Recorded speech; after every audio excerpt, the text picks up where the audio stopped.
নজর রাখবো পরবর্তী খবরে। সুপ্রিম কোর্টে বিহার এসআইআর মামলা, মৃতদের নাম যুক্ত হয়েছে ভোটার তালিকায়। কপিল সিব্বল তিনি কিন্তু বলেছেন অভিযোগকারীরা কোথায় তালিকা দিন। বিচারপতি সূর্যকান্ত মিশ্র বলেছেন ৩১ লক্ষ মহিলার নাম বিহারে বাদ গিয়েছে। যোগেন্দ্র যাদব তিনি কিন্তু দাবি করেছেন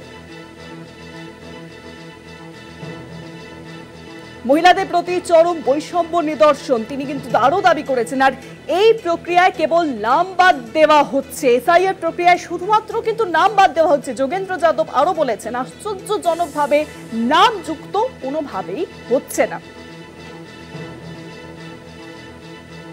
বুধবার এই মামলার পরবর্তী শুনানি, অর্থাৎ বিহারের যে এসআইআর প্রক্রিয়া হয়েছে, আজ কিন্তু সুপ্রিম কোর্টে সেই মামলার শুনানি হয় এবং বুধবার এই মামলার পরবর্তী শুনানি।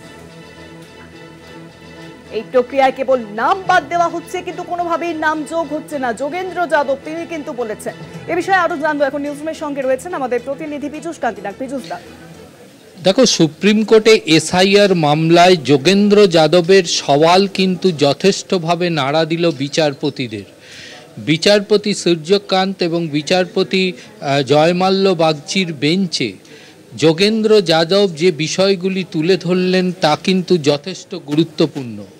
তিনি প্রথমেই যে বিষয়টি আদালতের সামনে অভিযোগ করেছেন, যে কোনো গণতান্ত্রিক রাষ্ট্রে এই ধরনের ভোটার তালিকা থেকে এত সংখ্যক নাম বাদ যাওয়ার ঘটনা কোনো নিদর্শন আছে বলে তিনি মনে করেন না। পৃথিবীর যে কোনো রাষ্ট্রে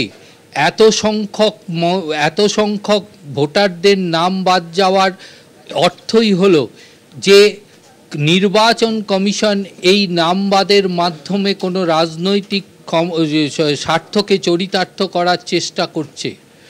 মূলত যোগেন্দ্র যাদব আজকে যে বিষয়গুলি আদালতের সামনে তুলে ধরেন, তিনি পরিষ্কার বলেন যে নির্বাচন কমিশনের নিয়ম অনুযায়ী যখন কোনো ভোটার তালিকা প্রকাশ হয় সেক্ষেত্রে 3 বার সেখানে অ্যাপিল করার প্রভিশন থাকে।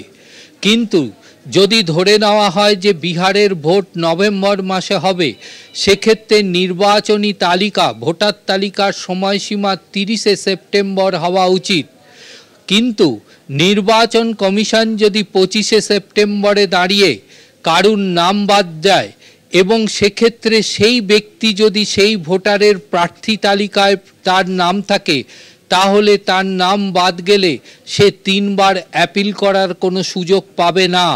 তার কারণ 30শে সেপ্টেম্বর সেই ভোটার তালিকা ফ্রিজিং ডেট হিসাবে গণ্য করা হয়। তাহলে 25 তারিখে যদি সেই ভোটার তালিকা প্রকাশ হয়, তাহলে তিনি অ্যাপিল করার সেই সুযোগ পাবেন কোথা থেকে? এক্ষেত্রে এটা পরিষ্কার, সেই প্রার্থী কিন্তু সেই নির্বাচনে অংশগ্রহণ করতে পারবে না। 5 বছর বাদে তাকে সেই নির্বাচন প্রক্রিয়ায় তিনি অংশগ্রহণ করতে পারবেন। এর থেকে কিন্তু যে নির্বাচন কমিশনের যে কেন্দ্রের যে লক্ষ্য, সেই লক্ষ্য কিন্তু পরিষ্কার হচ্ছে। দ্বিতীয়ত, যোগেন্দ্র যাদব যে বিষয়টি আদালতের সামনে তুলে ধরেন, সেক্ষেত্রে তিনি পরিষ্কার বলেন যে নির্বাচন কমিশনের যে তালিকা, সেই তালিকা থেকে দেখা যাচ্ছে যে মহিলা ভোটারদের নাম সব থেকে বেশি বাদ যাচ্ছে। যদি কোনো পুরুষ এক জায়গা থেকে আরেক জায়গায় যদি কোনো পরিবার স্থানান্তরিত হয়, সেখানে সাধারণত পুরুষরা আগে থাকে, সেক্ষেত্রে পুরুষদের নাম বেশি পরিমাণে বাদ যাওয়া উচিত। এক্ষেত্রে মহিলাদের সংখ্যা যেহেতু বেশি হচ্ছে পুরুষদের থেকে, এর থেকে কিন্তু পরিষ্কার বোঝা যাচ্ছে যে এই ভোট প্রক্রিয়ার ক্ষেত্রে মহিলাদের বাদ দেওয়ার প্রচেষ্টা কিন্তু একটা উদ্যোগ দেখা যাচ্ছে এই ভোটার তালিকা থেকে। অর্থাৎ কেন্দ্রের সরকার চাইছে যে মহিলাদের সংখ্যা ভোটার তালিকা থেকে কমাবার জন্য। যোগেন্দ্র যাদব এদিন সুপ্রিম কোর্টে 2 জন ব্যক্তিকে হাজির করেন এবং বিচারপতিদের সামনে তিনি উদাহরণ হিসাবে তুলে ধরেন যে এই 2 জনের নাম মৃত ব্যক্তি হিসাবে ভোটার তালিকায় দেখানো হয়েছে, নাম বাদ চলে গেছে, কিন্তু এই ব্যক্তিরা জীবিত রয়েছেন। এরপরেই বিচারপতিরা এই বিষয়টিকে সম্পূর্ণভাবে তার প্রতিবাদ জানান কেন্দ্রের আইনজীবী অর্থাৎ নির্বাচন কমিশনের আইনজীবী, কিন্তু পরবর্তীকালে বিচারপতিদের হস্তক্ষেপে তা কিন্তু পরিষ্কারভাবে সীমিত হয়।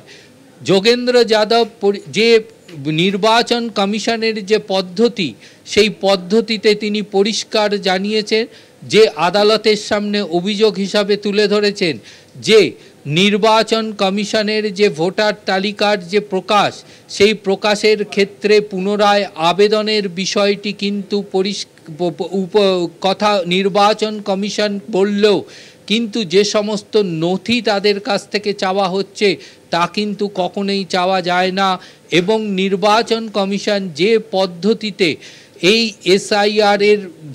এসআইআর সংক্রান্ত প্রক্রিয়া চালাচ্ছে তা কিন্তু কখনোই আইন সিদ্ধ নয়। তাই নির্বাচন কমিশনের এই সিদ্ধান্তকে খারিজ করা হোক, এবং এই যে সংখ্যক ভোটার বাদ দেওয়ার প্রক্রিয়া নির্বাচন কমিশন করছে তা কিন্তু কোনো গণতান্ত্রিক রাষ্ট্রে এই ধরনের নিদর্শন নেই। তাই এটি সম্পূর্ণ জনবিরোধী, এমনটাই অভিযোগ করলেন যোগেন্দ্র যাদব। আগামীকাল ফের এই মামলার শুনানির দিন ধার্য করা হয়েছে। অনেক ধন্যবাদ পীযূষ দা। নিউজরুমের সঙ্গে ছিলেন আমাদের প্রতিনিধি পীযূষ কান্তিনাগ। অর্থাৎ আগামীকাল ফের কিন্তু সুপ্রিম কোর্টে এসআইআর মামলার শুনানি। ৩১ লক্ষ মহিলার নাম বাদ গিয়েছে বিহারে। যোগেন্দ্র যাদব তিনি কিন্তু বলেছেন মহিলাদের প্রতি চরম বৈষম্যের নিদর্শন।